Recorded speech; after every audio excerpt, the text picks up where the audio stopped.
Hello, this is Rachel Guerin from KTSW, and I'm here with award-winning retired news anchor and Texas State alum, Gloria Campos Brown.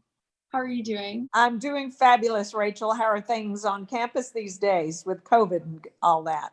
All my classes this year have been on Zoom and online, so it's nice not having to wake up for 8 a.m.s. Yeah, I didn't do so well at 8 a.m. classes. I think I dropped it or rearranged my schedule. Well, before we get started with the interview, I wanted to point out that this actually isn't our first time meeting. As I told you, I grew up in Dallas watching you and John McKay every night on WFAA. And I actually got to meet y'all in the studio, and I have this picture. Wow. Well, let me put my glasses on so I can see that. And what was the occasion? I think WFAA was having an open house. Yeah, we used to do that. I was so excited. I was like, oh my gosh, I'm meeting celebrity. Now, had you already started thinking about maybe a career in broadcasting yourself?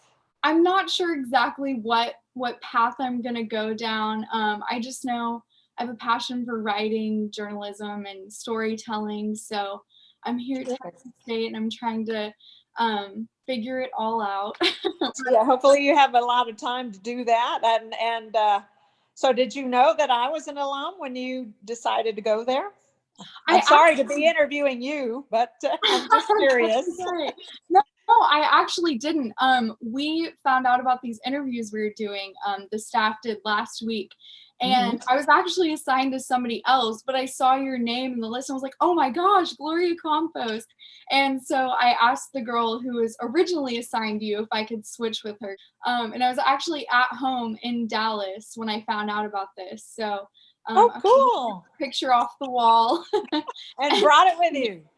All right. Well, terrific. I was just so excited. I was like, oh my gosh, I did not know she went here. So that is so cool. Well, you were a huge part of my inspiration to pursue this field. So I wanted to know who or what inspired you to become a journalist?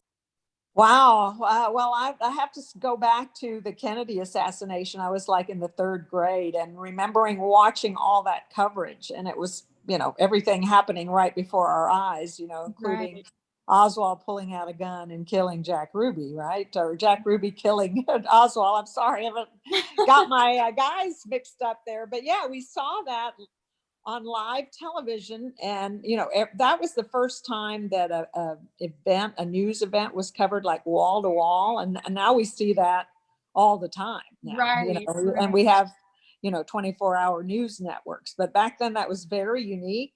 And so as a kid I was really fascinated by that, and of course there was a lot of romance and idealism about the young president and all of that. So I had a particular interest there. He had a young daughter too. She was younger than me, but not a whole lot younger than me.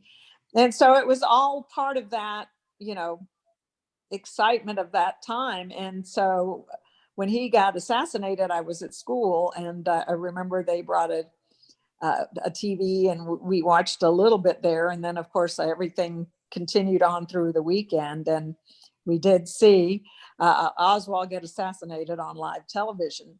And of course you would not see that today because of delays in live shots and things like that. But that really got me thinking about journalism, and that reporters got to be places that regular folks did not get to be.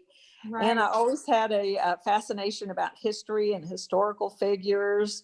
And so that might have planted a little seed. And then when I was in high school, I really got involved with the school newspaper and the yearbook, and we had a literary magazine. And then I really seriously started thinking about a career in journalism, particularly broadcast journalism, because again, it was the early 70s and we were starting to see a few women, not many. In fact, I was just right before I got on the phone with you, I was doing a little research about Leslie Stahl. She's in the news right now because she interviewed the president the other day. And I was trying to think, is there anyone who's been around longer than Leslie Stahl? And everyone I thought about is actually younger than she is, like Judy Woodruff and Martha Teichner. So I believe Leslie Stahl might be the grand dame right now of television broadcast news. She's going to be 79 years old. And of course, I remember her from the 70s. And so I started watching a lot of television news. And when it came time to going to college, I had no clue where to go for a journalism degree.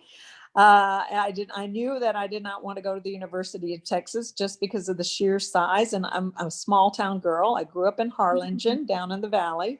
And so I started looking around and see who has a job that's sort of related to what I want to do. And it was my journalism teacher in high school.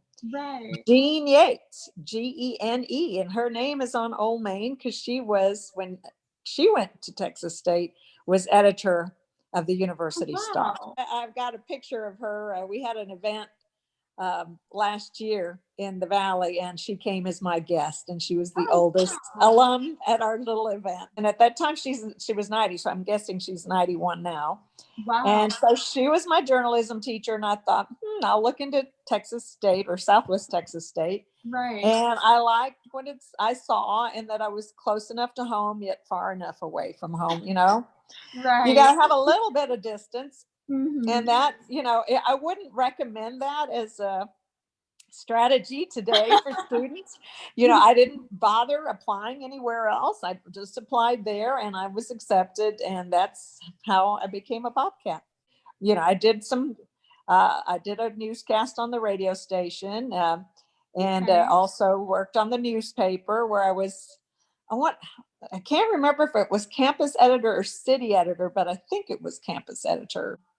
I had a great instructor those latter years there at Texas State, and he got me an internship. I worked at WOAI radio in San Antonio, and I got paid, actually not much, but I did. And so that kind of got the ball rolling. And then I'm from South Texas, and I have relatives down there, and my mom is very civically active, and she put me in touch with a local television station there, and they started an internship program, and I was their first intern. So once I graduated, I went back to work there it was on like a handshake deal, and they paid for my college, and then I worked for them for 2 years, but then that ended up being 9 years.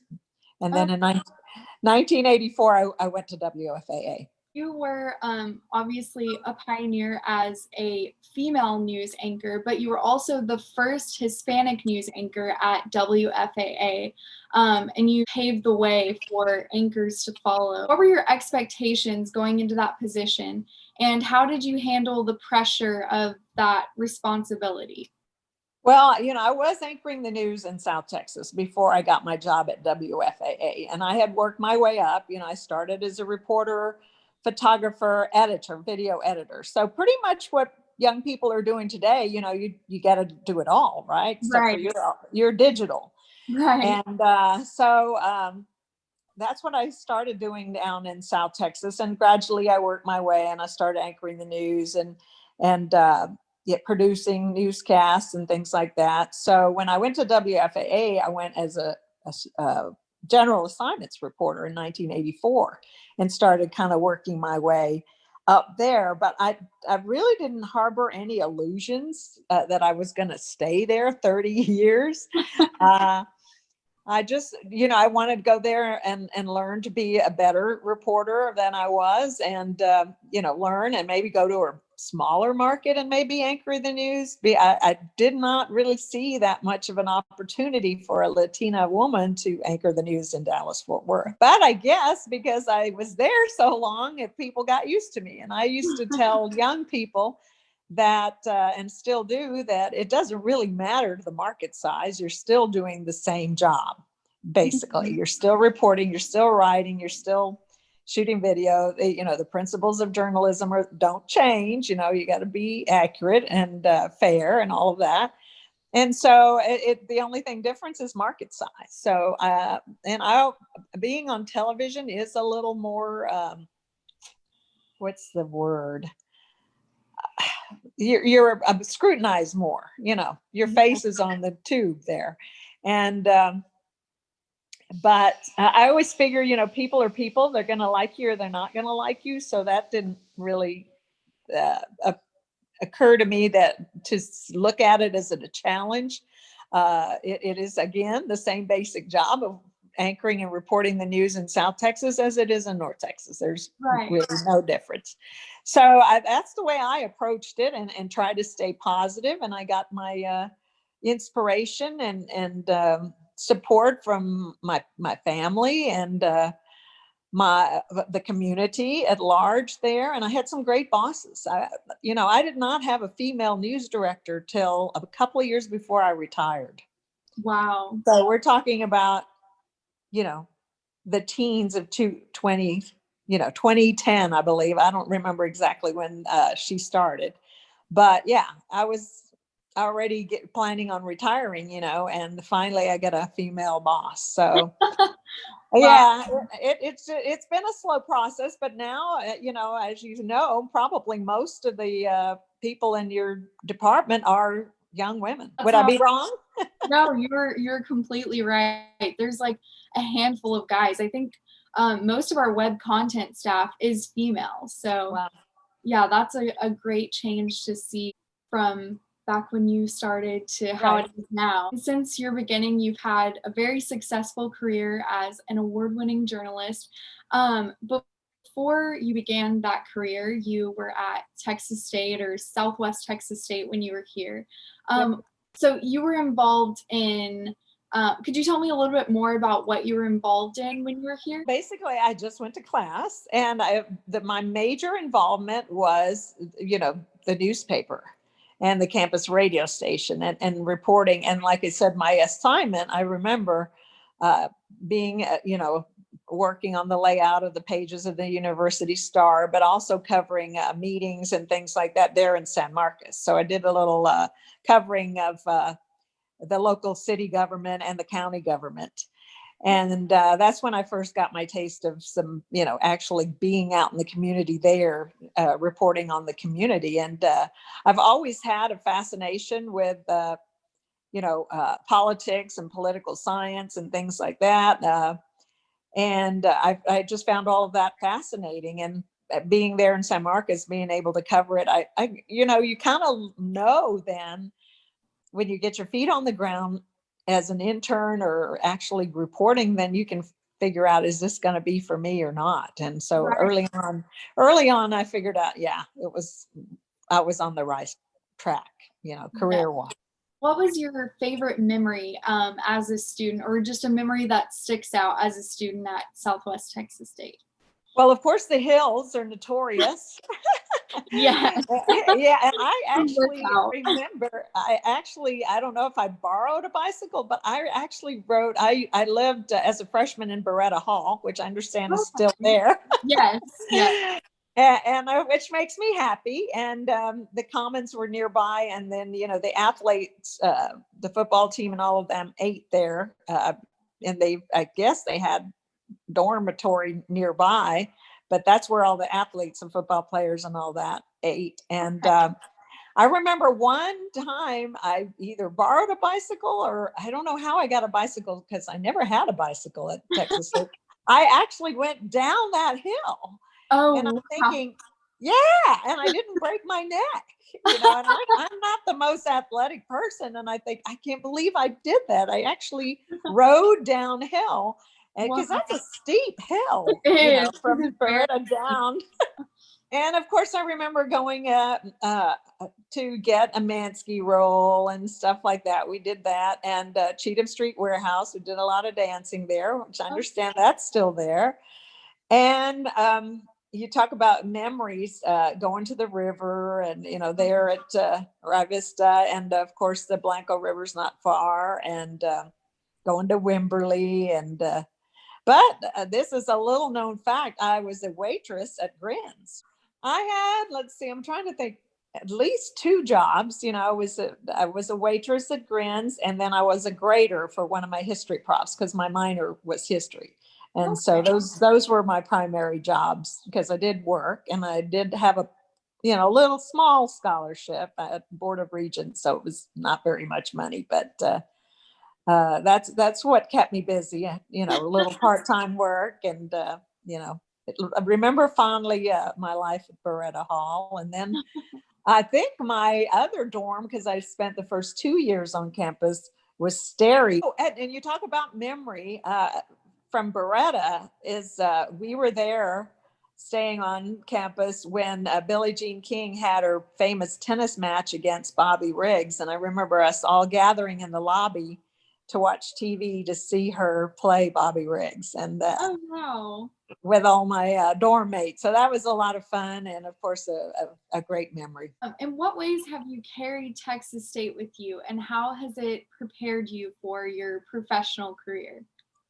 Well, I got a lot of training. Like I said, I worked on the paper, I worked on the radio station. We did some, a little bit of TV. It was more like, you know, in-house, nothing that went out across campus. And then I also got that scholarship at WOAI. So I got really a lot of hands-on experience even before I graduated. And then, of course, I had my internship in South Texas, and I had that for the last 2 years. So I had a lot of on-the-job training, both in radio and TV. And I remember because I had that internship / scholarship at the TV station in my hometown of Harlingen, telling the guys at WOAI that I was going, you know, I had a job because they offered me a job after graduation. So I remember telling the general manager, declining a job there. They asked me if I wanted to come back to work after graduation. And I said, I've got a job in South Texas on TV. And I'll never forget, he said, all you women want to be on TV. So he was a little bit discouraged that I didn't say yes, but I often think about what would my life have been like had I started as a radio reporter in San Antonio. You know, that's a pretty big job for somebody right out of college. Right. That I was very fortunate. I had, you know, a great professor there behind me, and support system there at Texas State. And so got flash forward many years, you know, I started getting involved a little here, a little there. And now that I'm retired, I'm able to really throw myself into, there's no excuses, no saying that I don't have time. So that's been a great reward, is going back on campus, being there, and the excitement and all the students there now. And I think we had maybe 7,000. You might have want to look that up, of how that was the summer of 1972 when I started there. But it wasn't that many. And now we have, what, 5 times the amount of students. And I think the leadership has been fantastic. And I remember, I think it was Dr. Supple that went around the state trying to convince people that we ought to change the name of the university. And he encountered a lot of resistance. Really? And, you know, it's hard for people to accept change sometimes. So I understand that. But, you know, I'm now looking back at that, and I think it was a great move. And, you know, I wholeheartedly support it. Mhm. And, you know, we have some great leadership. And now my main job and concern is to promote the university any way I can as an ambassador of the university, and to help the students and help other students realize their dreams. Because, you know, we were small back then, but we're Mhm. big now, Yeah. and have a lot of young people. And, you know, I'm really proud to be a Bobcat, because everywhere we go, we hear real positive things about you all, the students, and how you all are prepared for the real world. And really, bottom line, that's the most important thing that we can offer you as alums and as the university, is that for you to be prepared to take your place in the workforce and be productive. And so many young alum are, you know, so outstanding that we're so proud of them, and that want to celebrate them at every chance we get. So that's been a real delight and satisfaction for me to see that, and to celebrate it, and to be a tiny part of it. Speaking of that, You are one of this year's recipients of the Distinguished Alumni Award, which is the Alumni Association's most prestigious honor. So congratulations. And what does being an alum of Texas State mean to you? Well, I'm very proud, obviously, of being a Bobcat. You know, we live in a state where Texas A&M and University of Texas take up a lot of oxygen. Yes. And you know, we are smaller by comparison, yes, ma'am, but just the accolades that keep on rolling in for our students, our faculty, it are just unbelievable. And you know, when I was a student there, I can't remember ever hearing Texas State mentioned on the news. And now you watch, we get Austin TV here in Blanco. So hardly a day goes by that something is not on the air about what students are doing or what the university has done. And Oh, wow. so I'm really proud of that, and I'm so happy to celebrate it. Of course, I was a little concerned about this COVID thing and how it might affect, you know, students coming back and your safety. And obviously there's no way to make sure everybody's 100% safe, but I Right. feel real comfortable of what the leadership, you know, the administration did there to prepare both the faculty and the students for this change that, you know, is part of our normal for now, and Right. hopefully that will end in the not too distant future. But it means to me that I am part of something that is really great. We're a little, we might be the best, you know, kept secret in Texas, because like I said, at every turn, our students are winning awards and contests, and you know, the faculty's getting awards, and doing wonderful research. You know, I'm a history major, so I'm fascinated also in anthropology and things like that. So I'm an avid follower of several of the departments there, you know, so I can keep an eye on what's going on. And there's just every day you hear something new and something exciting that's going on. Yeah. So I always like to say it's a great day to be a Bobcat, but I'm thinking even through this COVID thing, it's even better. So Mhm. I don't know how that can be, but that's how it feels to me. And finally, I wanted to know if you could give current college students at Texas State any piece of advice from your experience, what would it be? Number one, get as many internships, at least two, that you can. Uh, Join any kind of professional associations that you can while you're a student. Many of these associations have student membership. You know, in other words, you don't have to pay a big fee to be a member, and then you have access to job fairs and seminars that will help you with your professional development, because really it really does boil down to who you know. And it's amazing, just a small world. We're discovering that, you know, you watched me in Dallas and you grew Right. up there, and I mean, how did I know that you did? And it was a nice surprise. Yeah. But you know, it's a small world out there, and that's how you will find, when you start networking, you will be able to connect with people all over. And there are Bobcats all over. I mean, of course, most of our alum are still in Texas, but they are spread far and wide, and they're on Broadway and things like that. So, you know, join these associations so you can start putting your feelers out, and, you know, uh, learning who's where. And you just never know when you're going to make that connection with someone that's going to help you get that first job and move on up the ladder. So I'd say network, network, network. Well, thank you so much. It's been an honor talking to you, especially having grown up watching you and then also being a student at Texas State. So thank you so much for all of your great advice and for sharing your experience.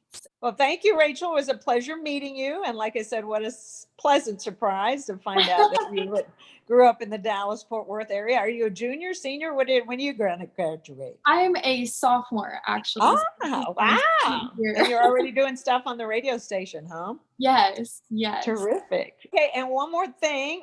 So are you on any kind of social media? Because I'm a big Twitter person, and you know, I'm not a journalist anymore, so I am a little bit more outspoken than I was. I don't have harbor any illusions that I'm ever going to be you know, a journalist again. It's who I was. It's not who I am. And but I do enjoy it, and I'll be honest with you that we didn't talk about this, is that, you know, having been in broadcast news for 40 years, it was really hard to step away from that journalist hat that I was wearing. And so I was very hesitant and slow to come out with my own opinions and personal things like that. You know, it just was, you know, against, you know, for years. Right. I held back, and, of course my job was to be honest and fair and balanced to everyone, and, to keep my views to myself. And I did that. It is troubling to me that, we are disparaged as journalists, because we are the keeper of facts and truth and fairness. And the world is always going to need journalists and reporters and storytellers. So it's disheartening to me to hear us disparage, but I admire anyone that is going to see it through and stick with it. And I wish you all the best of luck, Rachel. Well, thank you. Thank you so much. You have a wonderful day, okay? Oh, thank you. You too. Bye. Bye-bye.